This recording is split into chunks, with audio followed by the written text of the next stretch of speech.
Thank you for calling on me. My question has to do with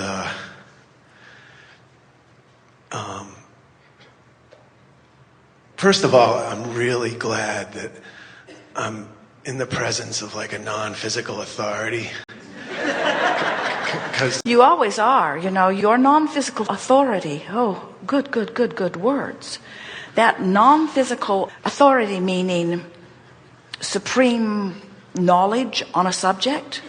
Yeah. You have an authority within you that is the supreme knower of who you have become. So your gut always tells you whether you're in tune or not. Jerry and Esther had a discussion this morning because something came up about something that Esther said, it just doesn't feel necessary to me or right to me. And Jerry said, well, let's talk to Abraham about it. And we said, there's no discussion to be had. You don't have to have further discussion about something that you have a feeling about. Trust your feeling, trust your feeling, trust your feeling. So we're done with you.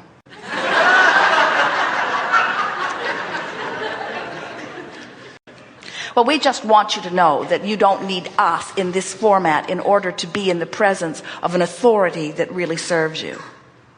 Yeah. Thanks. It's about meditation, though. My mother, when I was a child, had the Seth Speak books, and she had thousands of books, but those stuck out to me on the bookshelf, and I never read them. I maybe started to, but I couldn't read it. But then I went to Borders, and I picked up one of your discs, and the first thing you said is that when you found Seth Speaks, and Jerry did, because Jerry finds a lot of stuff. But I'm off the trail, but I started meditating, and I had an experience where I was meditating that really kind of scared me, and I don't know what I want to know about it. You've said a lot, and let us give you some things back in response to what you've just said, because we know what you want to know. So here's the most important thing that we want to say to you. You've heard us step 1, step 2, step 3. Ask, source answers, you let it in. Meditation is the ultimate experience of letting it in. Because when you quiet your mind, you stop thought. And when you stop thought, you stop resistant thought. And when you stop resistant thought, your vibration raises. So if you're not really aware of what you're doing, you've been asking and asking and asking and asking. So there's a tremendous amount of pulling power from your vibrational escrow. And when you manage to have a successful meditation where you quiet your mind, you got a fast movement up the emotional scale into vibrational alignment. When Esther first meditated, she felt like she had put her toe in a light socket. In other words, the energy was so strong, and it frightened her too. So whether it's a visceral sensation or whether you had a auditory or visual experience where you saw things or heard things that you couldn't understand, in every case, it's just that you moved rapidly into that authority that we were talking about without really having prepared yourself to do it. A sort of quantum leap, which we don't recommend, but it turns out all right. Okay, thank you. So now let's talk about the Seth part. So Jerry was walking through a library one day, and in an impulse, he looked up and saw the book Seth Speaks. It was written in a way like this: Seth, like Abraham, flowing through a woman named Jane Roberts. So Jerry felt an impulse as strong as anything he's ever felt in his life to take that book down and open it. And when he did, the agreement of the source, the authority within him, rippled all over him. And his impulse was, I must have this book. There was a lot in the Seth books that did not interest Jerry and Esther at all. They didn't want to know about alternate realities. Jerry wanted to know how to make his life better and how to make it better enough that he would know it so they could teach it to others. That was his primary intent. He was already a teacher. He was already conducting seminars. He wanted to help people make their lives better. Esther wanted to live happily ever after. Esther was not a thinker. She was not contemplating things. She had not made her mind up for or against almost anything. She was just bipping along, living happily ever after. They were newly married. They had been married about 5 years at the time. They were living blissfully together. They had not one issue between the two of them about anything.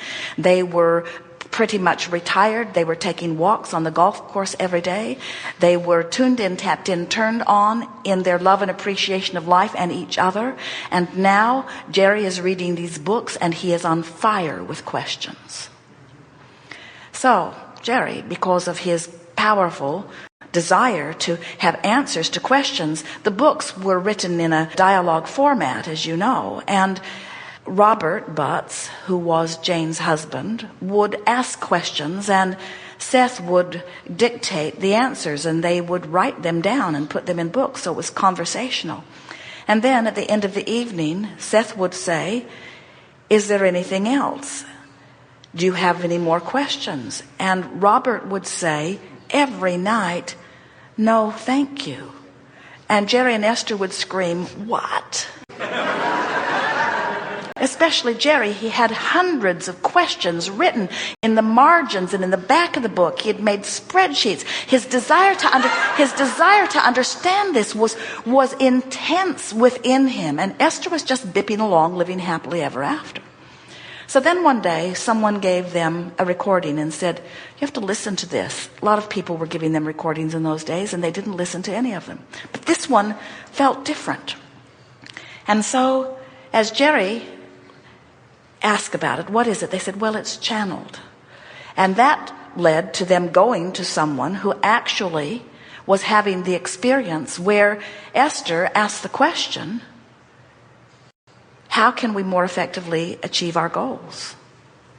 And Theo said, meditate. Well, meditate was just weird. They didn't know anybody who meditated that wasn't weird. They thought about people walking on hot coals and sleeping on beds of nails and standing at the airport on one foot, oming with their hand out. In other words, there was weirdness all around on this subject of meditation. And Esther said, "What do you mean?" And she was told, "Sit in a quiet room and wear comfortable clothing and focus on your breathing. And when your mind wanders, release the thought and focus on your breathing." And so Jerry and Esther left that gathering with that intention. And in Esther's first meditation, she received Abraham. Didn't know it, felt the power of it. Something breathed her. She knew it was good. She knew it was powerful, and it frightened her because her thought about what it was, I may be being possessed. I may have no control. In other words, her thoughts were not in harmony with what we know about it.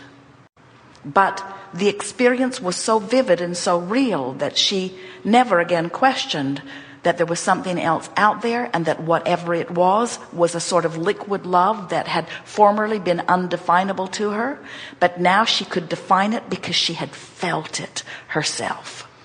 The divine was no longer hearsay. Infinite intelligence was no longer a myth.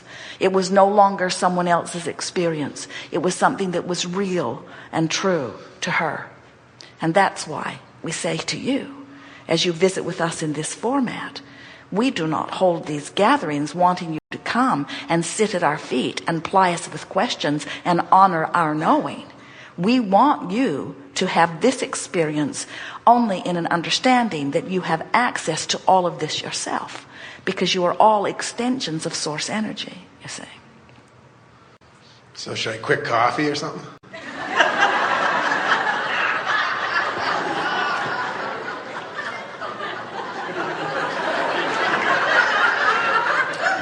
Well, whatever you do, don't give up the rascal that is you.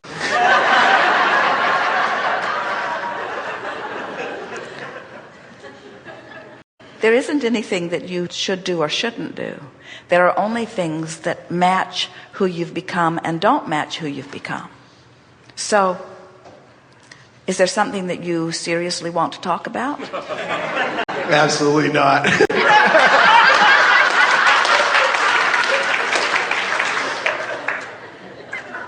Is it easy to think? Is it easy to feel? Is it easy to tell how the thought you think feels? Is there any more to it than that? Have we sort of ground this into the ground today? In other words, we're making far too much of all of this, aren't we? Find something to be happy about and focus on it and be happy. Then find something else to be happy about and focus on it and be happy. Then find something else to be happy about and focus on it and be happy. If you find yourself, by default, not watching what you're doing, stumbling onto something that doesn't feel happy when you focus upon it and don't feel happy until you can't stand not being happy, and then make a decision to focus upon something that feels happy, and then focus upon it and be happy. That's pretty much it. You have about 30 seconds. Well, there is nothing more that we would give you, any of you, that will take you into greater clarity than what we have already achieved. We want to say to you that we found this particular gathering not only interesting but highly productive, in that we moved into places that we have not been before. This was a really powerful seminar where the nitty-gritty of your questions took us into places that we have not been before. Having said that, we want to leave you with something that we can feel has arisen as a result of the time that we've spent together today, and that is, we are all making too much of all of this. In other words, thoughts create, and you have the ability to direct your thoughts. And as you direct your thoughts, your feeling about the thoughts that you are directing will improve.